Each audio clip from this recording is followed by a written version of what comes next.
everyone, it's Sevy. As we know, with every new region, Traveler, or MC, gets a new element and talents. Sumeru gave us a Dendro MC that actually performs well even in Spiral Abyss, which surely means they could give us an equally good Hydro MC, right? Unfortunately, all hopes of that have been completely drowned, or should I say, dissolved. Before we go further into this guide, I'm gonna tell you now that I would really advise you to just build other Hydro units if you need them, and maybe let MC remain green for another year. If you actually want to learn how to build and play Hydro MC, then keep watching. I'll be discussing the usual kit, constellations, artifact and weapon builds, and team comps, so let's dive in.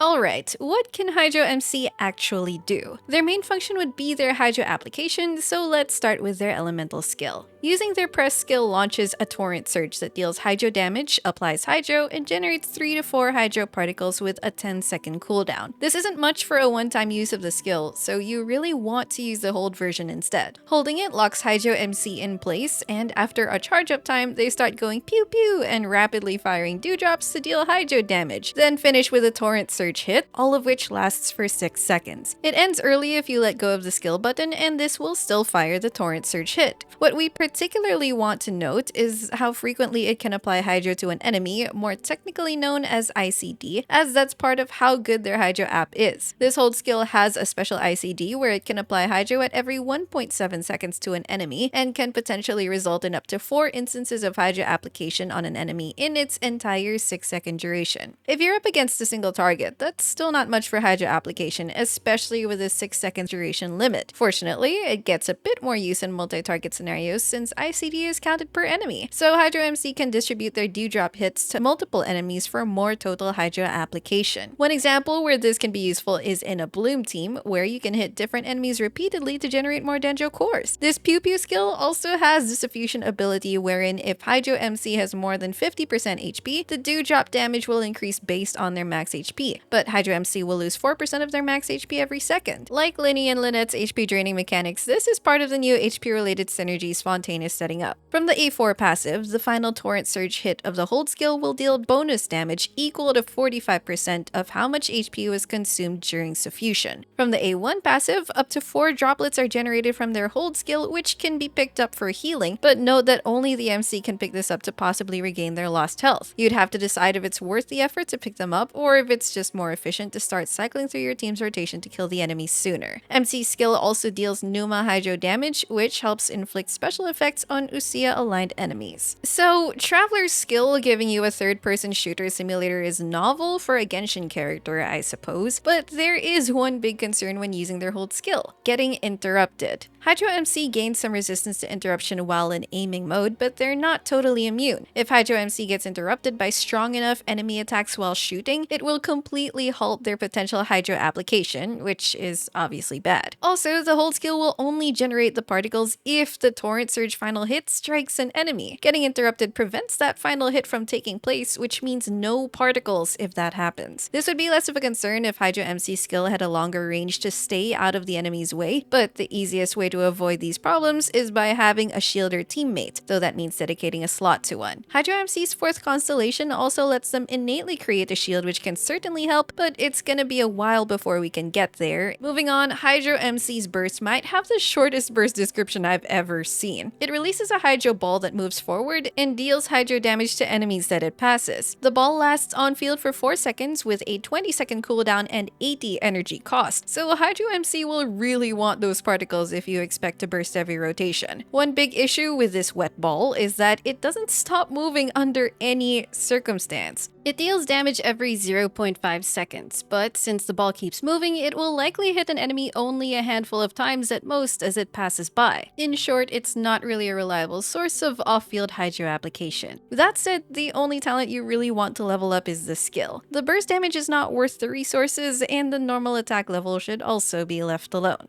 Onto Hydro MC's Constellations. Since these are free as we progress through the story, we should treat them as a core part of Hydro MC's kit. Of course, we won't have access to the higher constellations until the quests and exploration progress is enough, which will take some time. C1 makes the droplets also restore 2 energy, a minor quality of life help with energy needs, assuming you make it a point to pick them up in the first place. C2 makes their burst bubble move slower and last 3 seconds longer. This is a potentially decent upgrade for the burst since its longer presence distance means more chances to apply Hydro, and the slower movement means you can have better control of positioning enemies near it. C3 increases their skill level by 3. C4 makes the skill create a Hydro shield that scales on their HP. While hitting with dewdrops, it can regenerate the shield every 2 seconds. This helps Hydro MC address problems of being vulnerable while holding their skill, but it becomes irrelevant if you're using a shield or teammate with them already and might not be strong enough to prevent interruption if the enemy can destroy the shield and hit you in quick succession. C5 increases their burst level by 3, and C6 makes the droplets also restore HP to the teammate with the current lowest HP. This now gives Traveler some team healing utility, but it's still going to be pretty low compared to dedicated healers. All in all, the Constellations do add a fair bit of function, but I also think they should have been built into Hydro MC's base kit already so that the actual Constellations could add much more useful upgrades.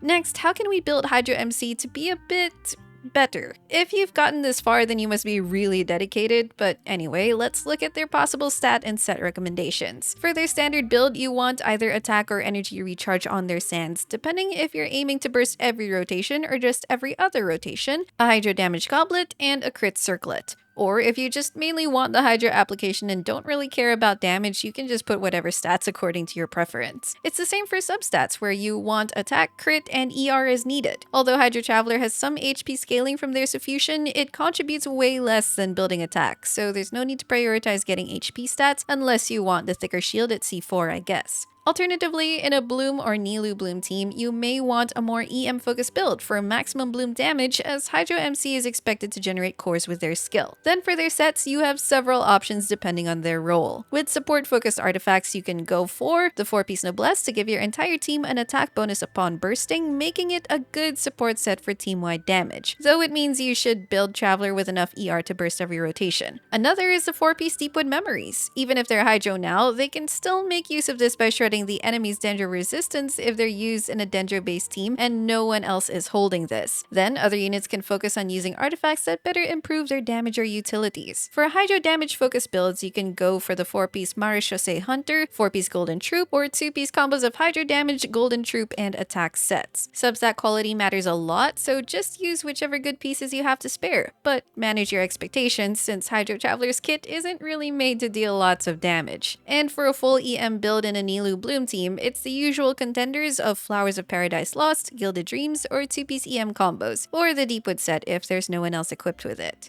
After that, what about their recommended weapon options? To maximize Hydro MC's skill usage, the Sacrificial Sword can swoop in and save the day. It's their top weapon as its skill refresh mechanic can effectively double their Hydro application and damage. Instead of just relying on their 6-second hold skill duration, Hydro MC can now be on field for 12 seconds using their skill, which will be extremely helpful if you're relying on them to apply a lot or all of your team's Hydro application. But be warned that the Sacrificial Sword's reset will only trigger from the Torrent Surge hit, which is either the press skill or the final hit of the hold skill. If you get interrupted during the hold skill, that makes Hydro MC unable to execute the final hit, which effectively prevents the Sacrificial Sword from triggering. Again, a shielder or resistance to interruption buff can greatly help in this, but it's a big consideration to watch out for. From there on, you can go with these general categories. ER weapons if you're targeting consistent bursting, or the Favonius Sword if you want to make them a team battery, attack crit weapons for bigger damage numbers, and EM weapons for a more reaction/bloom damage build. All in all, the Sacrificial Sword is just too good for its refresh and is easily my #1 recommendation if you do have it. Finally, let's discuss how Hydro MC can work in some team comps. The fact that they can provide some Hydro application at least opens up possibilities for Hydro-based reaction teams. I've already mentioned how crucial it is for Hydro MC to not get interrupted, but another thing to take note of is that their on-field time, especially with the Sac Sword extension, makes them less feasible in quick swap teams compared to off-field Hydro units. It also takes away the time other units could spend generating particles for themselves or batterying other teammates, thereby also affecting your team's energy needs. With this, you'll probably already look at your other Hydro units and think that they can offer similar levels of Hydro app with other bigger benefits like way more damage, more convenient gameplay, other support or survival utilities, or even just better Hydro application. And in that, I would agree. My simplest and stronger recommendation is to spend your time building your other Hydro units who can perform much better and are more worth the investment in resources, unless you really need a Numa aligned unit and haven't pulled other Numa units units, Hydro MC won't be able to contribute much more than other options. But if you're not worried about killing enemies fast, and you really like the feeling of having Hydro MC explore the world with you for more immersion or as some form of dedication, then that's certainly your prerogative. So for team templates, the most success I've found so far, and I use success very loosely here, is using them in a bloom-based team, specifically an Hyperbloom and Nilou Bloom comps. If they're comped with an off-field Electro Applicator who will trigger Dendro cores while Traveler is generating them with their hold skill, this can still result in a decently performing Hyperbloom team at best. This is also the case for a Nilou Bloom team where Hydro MC is the reaction trigger. However, this works best in an AoE scenario where their hold skill has multiple enemies to apply Hydro on for more core generation. In single target, the slower generation will be quite noticeable. They also need ample protection in a Bloom team since they'll be standing still taking both enemy damage and Bloom explosions. Though at the end of the day, the MC success in these teams is more due to the fact that Nilou Bloom and Hyper Bloom reactions are just that strong in themselves. In other teams that need Hydro units, Hydro MC will be performing quite inconsistently. Hydro MC in a vaporized team like National or an Overload Vaporize or Overvape team cannot practically keep up a good level of Hydro application to consistently and reliably enable the desired reactions. Freeze can work to some extent with off-field cryo units, but again, there are other Hydro units that just do the job better, and Hydro MC's on-field time takes away the time that other units could be using for their abilities and attacks, which is largely not worth the trade-off. Those are some teams where Hydro MC is viable, but I really hope we find better synergies for them as more Fontaine units come out, and maybe as we complete their constellations. Anyway, that's it for this video. If you're a Traveler main that has decided to stick it out even with the Hydro iteration of their kit, then that's cool. I don't deny that Hydro MC can actually be fun to play around with, especially in the open world and exploration that Fontaine has to offer. But when it comes to difficult combat content like Spiral Abyss, there's no denying that Hydro MC is far from what Dendro MC was able to contribute. If you enjoyed this video, don't forget to leave a like, consider subscribing to my channel if you haven't already, and I will see you all soon. Take care!